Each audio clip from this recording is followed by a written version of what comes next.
my beauts, welcome back to my channel. Today I'm going to be showing you how I achieved the perfect twist out.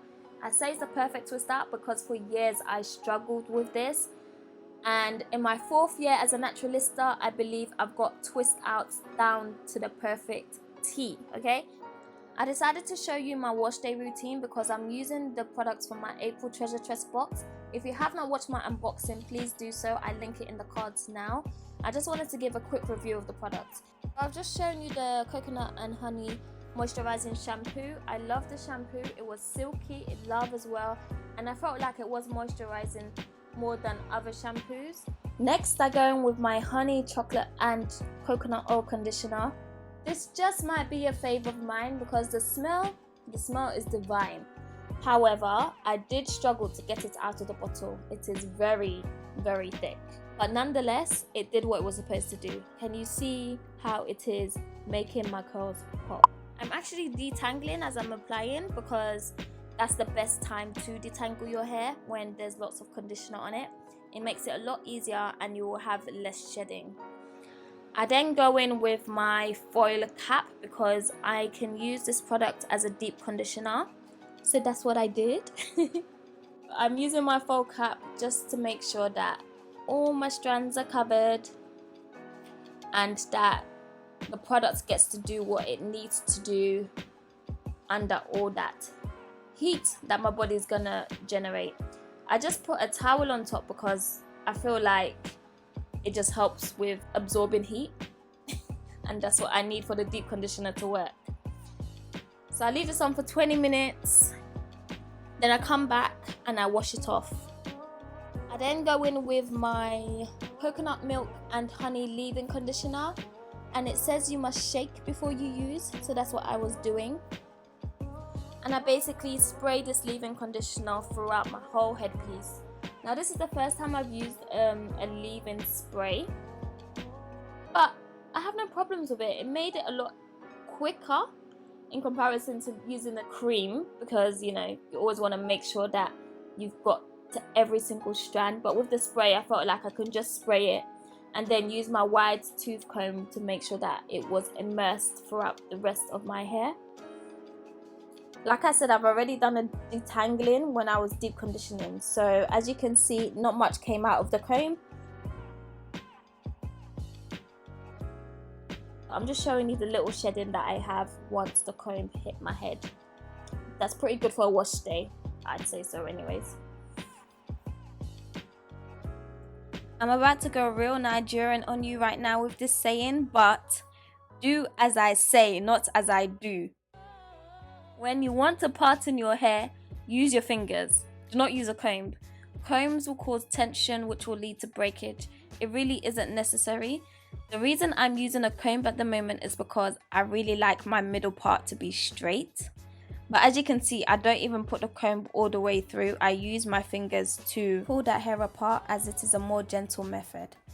If you must use a comb, please make sure you do not do it on dry hair. I cannot tell you how damaging that is. That's just my tip of the day for ya. In this clip, my hair is actually damp. I don't like to put product on my hair when it is soaking wet, simply because I have low porosity hair and the product is just gonna sit on my hair. It's not gonna be absorbed.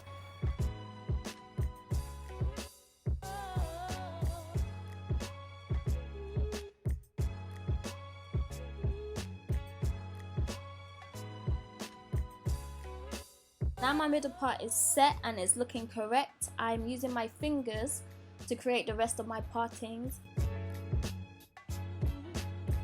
I then take my coconut oil and baobab oil leave-in cream, and I wouldn't say I'm anxious but I'm very wary using the cream, simply because, as I mentioned, low porosity hair and I don't want it to just stick on top of my head without actually moisturizing or my strands absorbing it. So I do go in by taking a little bit to begin with, just to see how my hair reacts. I would suggest when moisturizing that you do place a big focus on the ends of your hair, because it is the oldest part of your hair and it is a part of your hair that dries out the quickest, which makes it the weakest part of your hair. The more you moisturize, the better condition it will be in. Can you just see that elasticity? Loving it. I then take the shea butter and flaxseed oil curling cream. Now I'm assuming a curling cream does what it says on the tin. It helps your hair to curl. So yeah, I just put it on top. Again, trying to be very not as liberal as I usually am with products, just because I want to make sure that it's being absorbed into my strands. But can you just see how my hair looks healthy? It's looking glossy, it's looking really moisturized. It's thoroughly detangled. It's just looking amazing. I'm an LCO girl, so I'm now sealing with my mango and lime Jamaican black castor oil. This is from my March treasure chest box. If you have not seen that video, it's linked in the cards now. For those who don't know, LCO is a moisturizing method, and it just means liquid, cream and oil. Some people use the LOC method, which is liquid then oil then cream. Okay, I've zoomed in because I wanted to show you how to flat twist, but I'm very aware that you cannot tell anything from this position, to be fair. Essentially, when you're flat twisting, all you're doing is you're just twisting flat against your scalp and you're picking up hair as you go along. If you know how to cane row, then flat twisting should be simple for you to do as well. But if you don't, then I am planning on doing a cane row and a flat twist tutorial. Do you guys say cane row or do you say cornrow? I always say cane row, but you get the drift. So now that I've flat twisted to the nape, I then take the rest of the hair and just do a twist, a normal twist. And when I get to, I'd say there's like a quarter left of my ends out, I just twist that around my finger as opposed to twisting it all the way down. And that's simply because it makes it easier to unravel the hair. When you twist all the way to the ends, there's a possibility you're going to create single strand knots and you're going to have to use a comb to unravel. So try your best not to twist all the way down to the very end.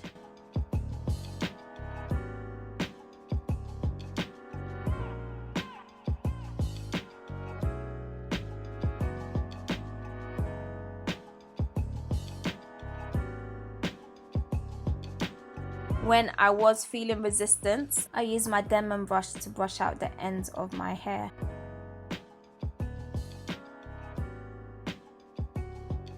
Now I hope this isn't just me, but when I start getting to the middle of my hair, I start getting bored. I end up doing the twists, or if it's cane rows I'm doing, I tend to do them very big. Just because I want to get my hair out of the way. Like, I don't particularly like spending so much time on my hair. So in comparison to the small ones on the side, these middle ones are very huge. Now, if I wanted to leave my house and go to the shop, I'd be very embarrassed because of how it looks. So if you know you want to leave your house, then make sure all of it is the same size, because this is just a mess. But I've finished one side now, and I'm now going in with some rollers for the ends.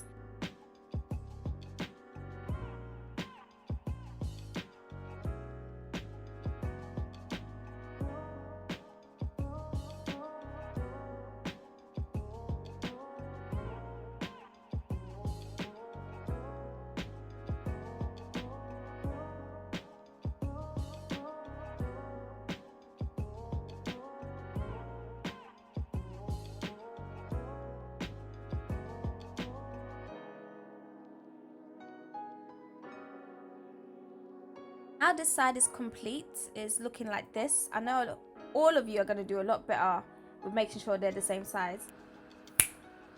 I go ahead and do the second side off camera, and that's not any better. And what the hell are those parts? I give up. Anyway, this is a few days later because work got in the way, but I'm kind of happy because it gave my hair enough time to dry, which I'm hoping means I don't get flakes.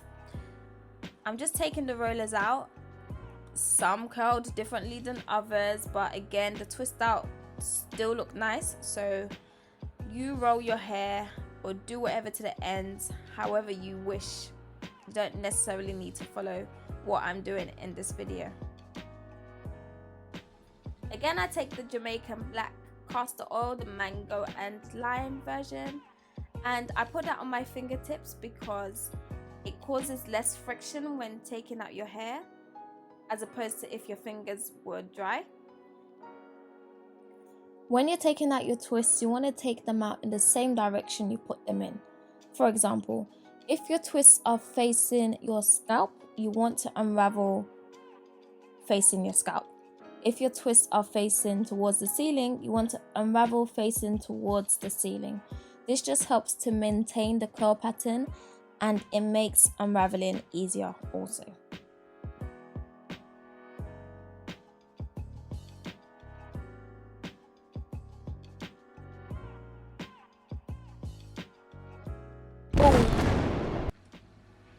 Nah, not impressed.